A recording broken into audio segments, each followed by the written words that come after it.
Bonjour, c'est Gilles du site boursicoté.com. Voici l'analyse technique des principales paires de devises du marché Forex, ainsi que l'analyse de l'or et du pétrole pour les matières premières. Nous sommes aujourd'hui le mardi 6 novembre 2012.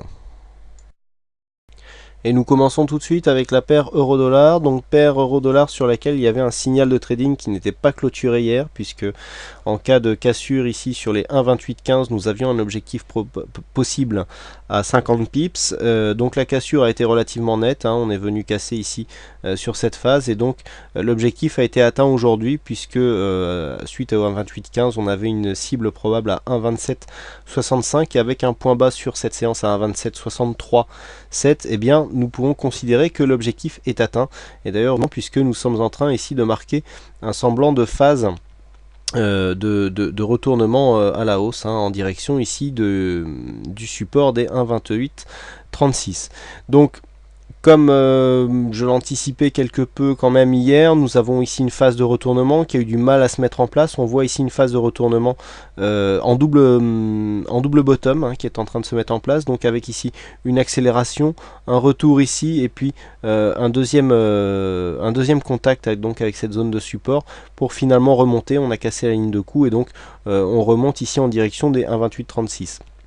Alors, nous avions une phase relativement survendue au niveau des oscillateurs. On avait déjà anticipé le retournement sur un retour sur le MACD, hein, puisque le MACD voyait son sens d'évolution changer, et donc ça nous a bien ici montré un retournement au niveau de cette phase. Donc suite à cette cassure baissière, hein, puisque nous avons ici une cassure de ce support des 1,2836, on est venu marquer un point bas, et là le rebond technique est en train de s'opérer en direction des 1,2836. Donc pourquoi pas espérer ici avoir un contact avec la moyenne mobile 20 exponentielle qui nous ferait un joli point d'entrée en tendance. Donc ici rebond technique, il faudrait monter très très haut, hein, pour invalider ici cette phase baissière.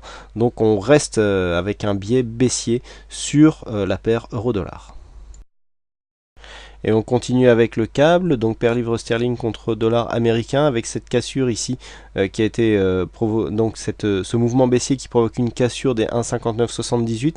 On est venu marquer un petit point bas ici qui finalement est en train de se résorber, puisque nous avons eu ici un signal de retournement qui est apparu hier, un peu comme sur l'euro dollar, et donc les indicateurs sont en train de remonter et les cours consolident dans une phase quasi horizontale, hein. On a très peu de remontées sur cette zone. Donc on a ici pour l'instant une tendance qui reste d'un point de vue court moyen terme neutre. On n'a pas encore validé une possible réorientation, hein. Je vous avais indiqué ici cette phase où nous avions une phase baissière, donc avec des plus hauts qui étaient toujours de plus en plus bas. Là ici on avait marqué un nouveau plus bas, et puis là on commençait à inverser la tendance, hein, puisque là on est venu invalider un précédent point haut par un point haut légèrement au-dessus qui s'est arrêté quasiment sur la même zone ici du point haut encore antérieur. Et puis ici ce point bas, nous avions vu que tant qu'il ne cassait pas ici cette zone des 1,5914, eh bien il nous confortait dans ce possible retournement. Et donc c'est ce qui est en train de se passer. Donc il est encore un peu tôt, hein, pour définitivement l'affirmer, mais c'est ce qui est en train de se passer, puisque suite à ce contact ici, on a ici cette phase de baisse qui est en train de se retourner et pour l'instant de provoquer ne serait-ce qu'un rebond technique. Alors par contre le support qui était précédemment un support majeur est clairement en train de s'affaiblir, hein, puisqu'on s'est appuyé juste en dessous, hein, sur la zone ici des 1,5960, mais vous voyez que tant qu'on ne redépasse pas ici les 1,60, nous avons ici un overlap possible sur une zone des 1,6008, eh bien on ne réoriente pas la tendance, hein. Donc là on est sous le biais ici d'un mouvement baissier, excusez-moi, j'ai un petit peu de mal, et là nous avons juste un mouvement de rebond technique. Donc une cassure ici des 1,5960 nous donnerait une confirmation du mouvement baissier en cours, donc un mouvement court terme. Par contre ici dans le cas d'un contact avec la moyenne mobile 20 exponentielle, voire même ici cette zone des 1,70, 10, hein, pas 70, 1,70 qui serait beaucoup plus haut, mais 1,70, eh bien nous aurions une possibilité de retour dans un mouvement baissier. Par contre le fait de casser ici potentiellement cette zone de résistance à 1,6025 nous donnerait un affaiblissement de cette tendance. Donc toujours tendance baissière sur le câble. On continue avec le dollar yen, donc le dollar yen qui se trouve toujours ici dans une continuité de mouvement haussier, puisque même si nous avons passé ici la moyenne mobile 20 exponentielle, eh bien on voit que les cours sont venus chercher ici une zone de support. On a ici à phase d'exagération, on a une moyenne mobile 50 ici qui porte bien le rebond, et puis les cours sont en train de retrouver la hausse. Donc là on a franchi ici la zone des 80,34 et on est en direction des 80,64. Ce mouvement de retournement a bien été détecté ici par le MACD, même si les oscillateurs sont plutôt mitigés sur cette phase. On serait plutôt haussier mais dans une moindre mesure, et le RSI est quasi sans tendance.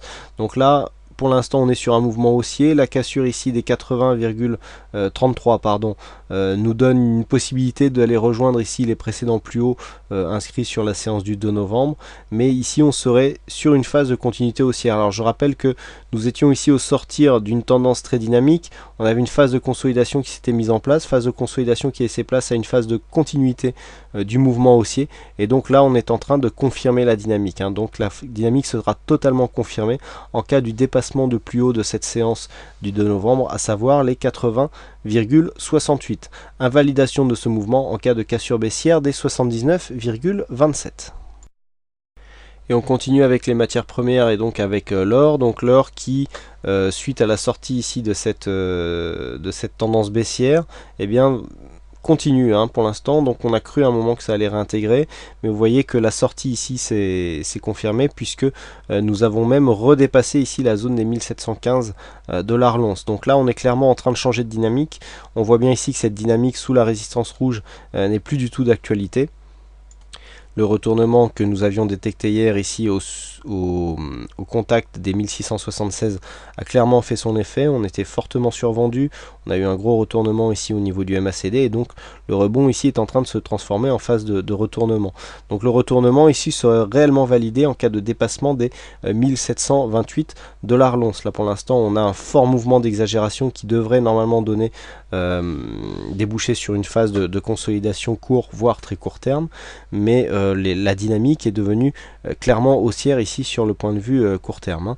Donc attention, là la dynamique est clairement interrompue, donc on va supprimer cette ligne pour nous apercevoir que nous avons ici une phase de retournement sur 1676. La zone des 1714, qui a longtemps été résistance ici avant cette fausse sortie, est en train de céder, puisqu'on a déjà marqué un point haut sur une valeur supérieure à 1720 dollars l'once. Donc là l'or ici est en pleine dynamique. Un dépassement donc des 1728 nous donnera un signal de réelle réorientation à la hausse du métal jaune. Et enfin on termine avec le WTI qui accompagne bien l'or, et donc qui nous montre que les commodities sont en train de changer de tendance, puisque après ici des multiples contacts sur cette zone des 84,68, et bien le WTI est en train de casser ici cette résistance des 87 dollars le baril. On est venu marquer un point de contact ici sur les 88,16 qui était précédemment une zone de support qui avait déjà été identifiée.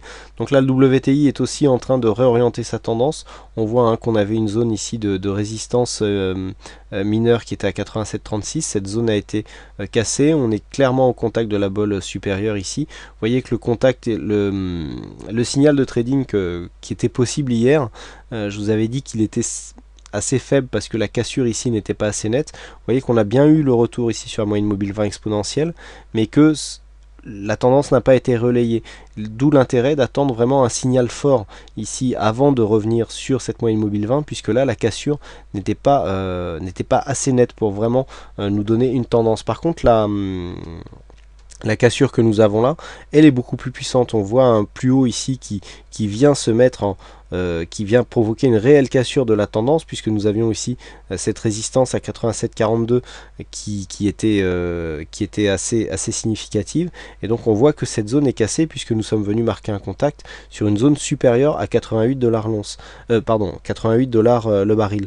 Donc là on est en train de se réorienter à la hausse. On était neutre ici dans cette phase de range, et donc là les cours sont en train d'imprimer un mouvement haussier que le WTI devrait suivre maintenant prochainement. Au niveau des indicateurs, on est sur une forte dynamique. Les indicateurs commencent à rentrer en surachat, notamment les RSI stochastiques. Au niveau du MACD, on a encore un petit peu de marge. Mais il est clair qu'un rebond technique, alors rebond technique qui pourrait venir soit pour un mouvement très puissant à la hausse aux alentours des 87,40, soit on peut revenir ici chercher la zone des 86, 90, 87 dollars le baril pour une consolidation plus conventionnelle. Donc ici les phases d'invalidation sont relativement loin. On passe bien sûr haussier d'un point de vue court terme sur le WTI. Voilà tout ce que l'on peut dire sur ces analyses techniques Forex et matières premières. Il ne me reste plus qu'à vous souhaiter à toutes et à tous une bonne soirée, bonne chance dans votre trade future et je vous donne rendez-vous dès demain pour d'autres analyses techniques en vidéo. Bonsoir à tous.